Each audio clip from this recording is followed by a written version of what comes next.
Oke. Ya, Assalamualaikum Ibu. Waalaikumsalam. Iya. Kenapa nih Bu Arni?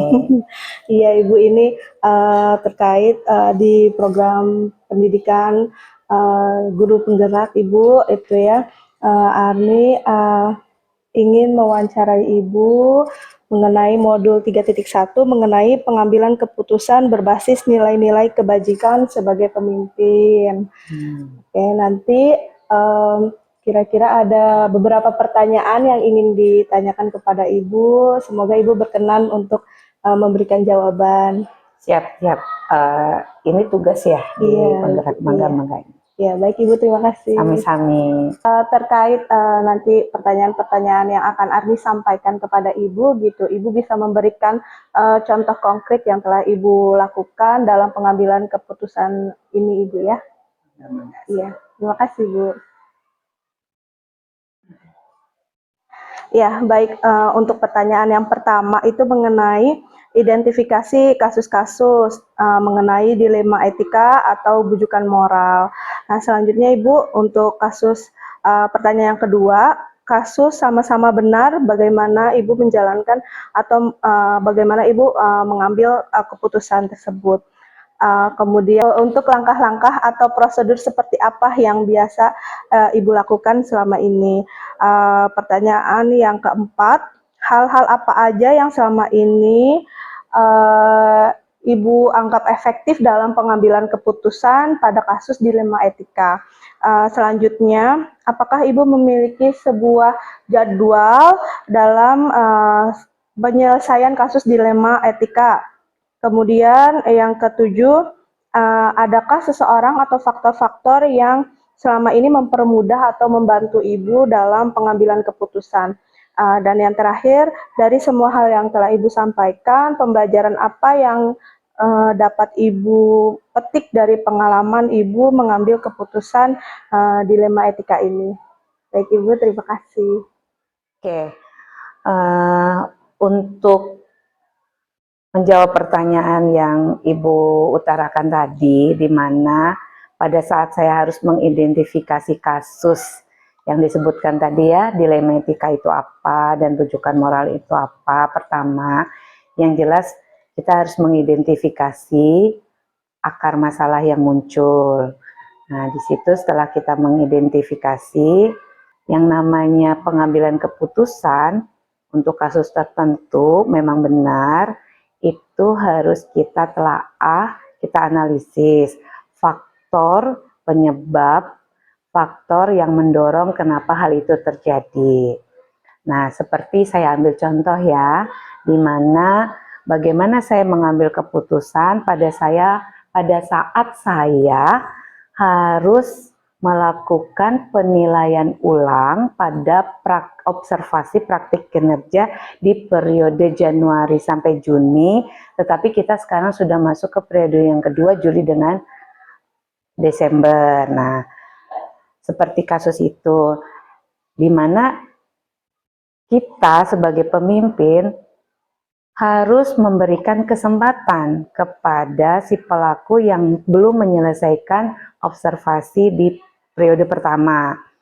Di situ akhirnya saya mengidentifikasi hal apa yang menyebabkan beliau, kita tidak sebut nama ya, beliau tidak menyelesaikan periode itu dengan baik. Tetapi di sana ada pilihan bahwa saya bisa mengambil langkah melakukan penilaian ulang terkait praktik kinerja yang dilakukan di periode sebelumnya untuk dilakukan di periode ini. Penilaian periode kemarin dilakukan di periode ini. Nah, kesempatan itulah saya akhirnya memanggil beliau untuk berdiskusi. Prosedurnya seperti itu, berdiskusi apakah siap untuk melakukannya lagi walaupun sudah berpindah periode. Nah, kemudian setelah ada kesepakatan, nah barulah kita lakukan penjadwalan. Jadi itu ya, ada langkah pertama kita identifikasi, yang kedua ada percakapan, membentuk kesepakatan, kemudian kita menetapkan jadwal sama persis Ibu pada saat Ibu juga melakukannya. Tuh. Nah, kemudian kenapa hal yang dianggap efektif dalam pengambilan keputusan saya mengklik untuk bisa melakukan penilaian ulang karena semua pendidik mendapat kesempatan untuk dilakukan penilaian oleh atasan. Nah, dan pembenaran saya bisa melakukan penilaian ulang itu memang ada regulasi yang ditetapkan oleh kementerian. Di situ ada menu yang saya bisa diklik untuk melakukan kesempatan. Nah, kenapa saya bilang itu, saya memberikan kesempatan karena seseorang mungkin pada saat beliau tidak mencapai targetnya sesuai dengan waktu yang telah ditentukan, ada hal-hal persis sekali seperti kita kepada siswa. Capaian pembelajaran siswa juga berbeda-beda. Nah, identifikasi simpulan yang bisa saya ambil, ternyata beliau memiliki kendala untuk menyelesaikan observasi di periode tersebut. Tantangan dalam pengambilan keputusan yang saya lakukan adalah sulitnya menentukan jadwal. Kenapa? Karena kan periodenya sudah berlangsung sebelumnya, sedangkan ini sudah lewat. Nah, otomatis kan harusnya sudah melakukan penilaian periode kedua, saya masih harus menentukan di periode pertama. Yang kedua, tantangan yang saya hadapi adalah pada saat saya harus memberikan keputusan akhir pada saat penetapan predikat. Nah, muncul tuh di situ, benar saya bisa memberikan kesempatan pada beliau, tetapi ada rasa di mana saya juga rasanya kok nggak adil ya pada saat saya harus menentukan penetapan nilai sama dengan teman-teman yang tepat waktu. Nah, di situ muncullah Ibu terkait tantangan di mana pada saat saya harus mengambil keputusan, kalau dia disamakan nilainya dengan teman yang lain, padahal dia melakukannya terlambat. Tetapi sama persis seperti ibu-ibu pada saat melakukan penilaian ke siswa. Akhirnya saya lakukan penetapan penilaian di mana beliau saya anggap selesai, tetapi dengan penetapan predikat butuh perbaikan. Betul, harus ada jadwal tertentu untuk penyelesaian masalah kasus yang tadi saya contohkan. Ada nggak sih orang yang mempermudah pengambilan keputusan yang saya lakukan selama ini? Nah, seperti yang Ibu tadi tanyakan, ada. Saya selalu berkoordinasi dengan pengawas pembina.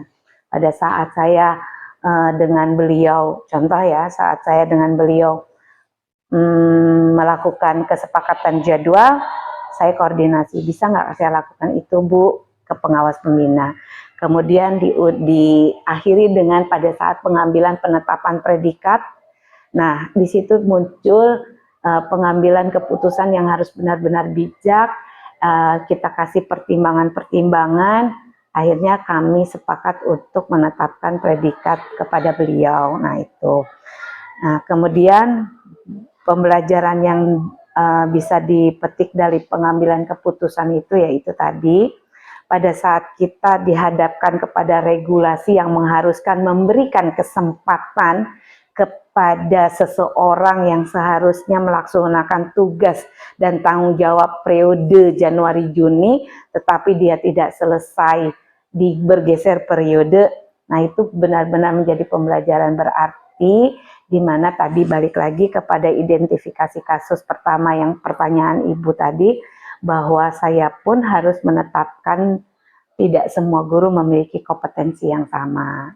Nah, di situ saya mulai mengkaji kembali pembelajaran saya sebagai pemimpin, di mana di situ ada model kompetensi guru ya Ibu, bahwa model kompetensi guru itu ternyata guru akan dikategorikan kepada level 1, 2, 3, dan 4. Nah, di situ saya harus mulai membuka diri lagi bahwa memberikan kesempatan untuk pengembangan diri dengan durasi waktu yang lebih lama dari yang ditetapkan itu menjadi bisa dilakukan sesuai dengan pengembangan yang mereka miliki. Kalau bahasa di kelas itu yang seperti Ibu suka belajar di kelas adalah bagaimana pembelajaran sesuai dengan kebutuhan murid dan pembelajaran berdampak pada murid. Sama persis dengan yang saya lakukan, itulah pembelajaran kita. Hanya bedanya pembelajaran saya sekarang tidak ke siswa tetapi ke teman-teman guru. Itu mungkin penjelasan yang bisa saya sampaikan, semoga bisa membantu penyelesaian tugas Ibu semua. Terima kasih. Baik. Alhamdulillah Ibu, terima kasih atas waktu dan kesempatannya sudah bersedia diwawancarai oleh Ardi, Ibu. Iya, sama-sama Bu Arni. Semoga percakapan kita hari ini bisa memberikan dampak yang lebih baik buat sekolah dan bagi teman-teman ya. Iya, amin. Terima kasih Ibu. Sami-sami Pamit Bu Ibu. Arni. Assalamualaikum. Waalaikumsalam. Baik. Assalamualaikum Waalaikumsalam warahmatullahi wabarakatuh. warahmatullahi wabarakatuh. Bu Agni sehat ya? Alhamdulillah Alhamdulillah. sehat. Perkenalkan Ibu, saya Arni Pujiwiranti, bekerja di SMP Negeri 8 Cilegon. Pada sore ini meminta waktunya Bu Eva Silahkan. gitu, untuk memenuhi tugas guru DGP ya? penggerak. Iya Ibu. Sekiranya nanti ada beberapa pertanyaan yang ingin saya tanyakan kepada Bu Eva. Semoga baik Ibu, untuk pertanyaan yang pertama itu mengenai bagaimana Bu Eva mengidentifikasi kasus-kasus yang merupakan dilema etika atau bujukan moral. Karena saya sendiri juga pernah belajar walaupun sudah beberapa waktu yang lalu, jadi agak sedikit-sedikit lupa, tapi kayaknya masih teringat di kepala saya bagaimana teori dilema etika itu memang lebih sulit daripada bujukan moral diimplementasinya. Karena kalau bujukan moral kan sudah jelas yang benar dan salah, dan manusia itu memang seyogianya, fitrahnya itu selalu lebih condongnya pada yang benar gitu. Jadi menurut saya kalau bujukan moral masih mudahlah mengambil keputusan, pasti semua pengennya yang benar. Tapi ketika bertemu dengan kasus dilema etika itu memang yang justru sulit gitu, karena memang dilema etika mah situasinya benar dan benar gitu. Kesini benar gitu ya. Memang butuh terus berlatih kayaknya ya, bagaimana mana yang prioritas, mana yang harus didahulukan dan sebagainya. Kemudian yang kedua, selama ini bagaimana Bu Eva menjalankan pengambilan keputusan di sekolah? Yang ketiga, langkah-langkah atau prosedur seperti apa yang biasa Ibu lakukan selama ini? Kemudian pertanyaan yang keempat, hal apa saja yang selama ini Ibu anggap efektif dalam pengambilan keputusan pada kasus-kasus dilema etika? Kebajikan. Kalau boleh saya ambil dari kasus yang ada di sekolah, realnya ini ya, mudah-mudahan bisa menjadi pembelajaran, menginspirasi teman-teman, bukan ada maksud untuk bagaimana-bagaimana, tapi saya juga sama sedang berproses belajar juga mengimplementasikan teori ini. Jadi selama ini misalnya saja ketika guru sakit nih, guru sakit izin. Satu sisi pasti kan mengabaikan anak-anak ya, anak-anak siswa, maksudnya siswa ini akan terabaikan di sekolah. Tapi sisi lain, apalagi kalau udah judulnya anaknya yang sakit di rumah, pasti kan butuh ibunya, butuh sosok ibu gitu. Dan kita memang harus bisa memilah-milah. Oke, misalnya biasa ya mungkin dengan tugas dan sebagainya, tapi besoknya lagi izin lagi. Yang satu adiknya yang sakit katanya, karena biasanya flu dan sebagainya itu menular. Jadi memang butuh butuh pemahaman, butuh pendekatan, butuh bagaimana nih mengambil jika situasinya seperti ini supaya tidak ada yang merugi tanpa teman-teman juga, pimpinan nggak bisa apa-apa gitu. Jadi memang harus dirangkul, harus sama-sama mencari solusinya, dan memang harus dimanusiakan gitu. Karena ketika yang bicara sudah hati, ya insya Allah bahasanya pun hati gitu untuk mengimplementasikannya. Jadi itu sih biasanya lanjut dengan langkah-langkah. Biasanya kalau langkah-langkahnya masih saya bisa tangani, nggak butuh pemikiran yang lain, saya tangani sendiri. Saya ajak ngobrol. Udah nyampe nggak? Untuk pertanyaan selanjutnya, hal-hal apa saja yang selama ini merupakan tantangan dalam pengambilan keputusan pada kasus-kasus dilema etika? Ya, tantangannya banyak ya, terutama komitmen, konsistensi untuk taruhlah misalnya tentang kedisiplinan gitu ya, bagaimana misalnya tentang kehadiran, tepat waktu dan sebagainya. Dan ternyata memang nggak mudah, gitu. Harus jadi contoh itu yang memang berat, karena untuk memanage diri sendiri aja masih sulit, apalagi ngajak orang gitu. Jadi memang harus effortnya tuh berangkat pagi pulang sore. Seperti itu. Jadi memang yang menantang ya itu ya, komitmen konsisten memang berat ya. Tapi harus gitu ya, harus, dan mudah-mudahan mintanya sih sehat gitu ya. Supaya kalau udah sehat itu bisa melakukan banyak hal.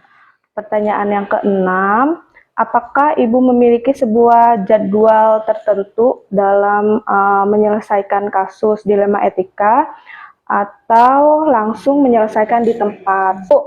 Awalnya saya pernah berpikir seperti itu, mengadakan refleksi paling tidak untuk guru tuh 1 bulan sekali. Saya coba lah, saya sendiri juga masih banyak kekurangan, tapi mudah-mudahan seiring berjalannya waktu, walaupun berat, lama-lama terbiasa. 7. Apakah ada seseorang atau faktor-faktor yang selama ini mempermudah atau membantu Bu Eva dalam pengambilan keputusan? Pastilah ya. Salah satunya rekan sejawat sesama kepala sekolah, dan itu menjadi pembelajaran banget. Enak gitu ya sharingnya. Apalagi memang kondisi sekolah nggak jauh beda kan ya, ujung-ujung perbatasan Cilegon. Dari semua hal yang telah Ibu sampaikan, pembelajaran apa yang dapat Ibu petik dari pengalaman yang Ibu ambil saat pengambilan keputusan tersebut? Banyak lah ya, kita jadi tahu bagaimana memanage orang, memanage hati, memikirkan sekolah ini mau dibawa kemana. Itu justru dari masalah itu kita belajar gitu, dari dilema yang ada. Oh, kita nggak mau kejebur di lubang yang sama. Dari problema yang ada, kita belajar dari yang satu nggak terulang ke yang lainnya. Itu saja, mungkin mudah-mudahan bisa sedikit menginspirasi, bermanfaat. Alhamdulillah Ibu, terima kasih atas waktu dan Sama-sama. kesempatannya. Mudah-mudahan ini menjadi pembelajaran buat Arni, jadi masukan buat Arni nanti untuk selanjutnya. Kedepannya ya. Iya.